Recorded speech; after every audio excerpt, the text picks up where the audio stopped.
Chittagong city কর্পোরেশনের mayor doctor শাহাদাত হোসেনের সরাসরি নির্দেশনায় নগরের চাঁদগাঁও থানাধীন খাজা রোড পাক্কা দোকান এলাকায় দীর্ঘদিনের জলাবদ্ধতা নিরসনে নালা ও ড্রেন পরিষ্কারের বিশেষ উদ্যোগ নেওয়া হয়েছে।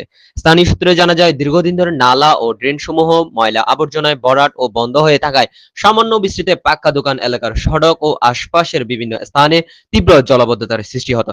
ফলে প্রতিদিন যাতায়াত করতে গিয়ে চরম দুর্ভোগ ও ভোগান্তির শিকার হতেন এলাকার সাধারণ মানুষ। মেয়র ডাক্তার শাহাদাত হোসেনের নির্দেশনা বাস্তবায়নে এবং এলাকার সাধারণ মানুষের দুর্ভোগ লাঘবে সরাসরি মাঠে নেমে কাজ তদারকি ও সহায়তা করছেন স্থানীয় যুবদল, স্বেচ্ছাসেবক দল ও ছাত্রদলের নেতাকর্মীরা।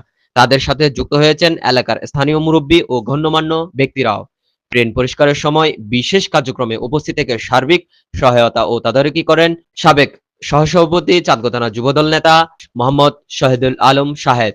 এছাড়া আরো উপস্থিত ছিলেন স্বেচ্ছাসেবক দলের আহ্বায়ক ৬ নং ওয়ার্ডের আব্দুর রশিদ, যুবদল নেতা আজমল, ফারুক, জানে আলম, রাসেল, জাবেদ, ওসমান এবং ইয়াকুব। এতে আরো ছিলেন স্বেচ্ছাসেবক দলের শুভ, ছাত্রদল সংগঠক মোহাম্মদ আরফাত। অভিযান পরিচালনাকালে নালা থেকে জমাট ভদ্র ময়লা আবর্জনা অপসারণ করে পানির স্বাভাবিক প্রবাহ নিশ্চিত করা হয়। এলাকাবাসীরা জানান, নালার পানি নিষ্কাশন ব্যবস্থা সচল হওয়ায় এবারের বর্ষায় কাজারুটবাসী পানিবন্দী অবস্থা থেকে রক্ষা পাবে।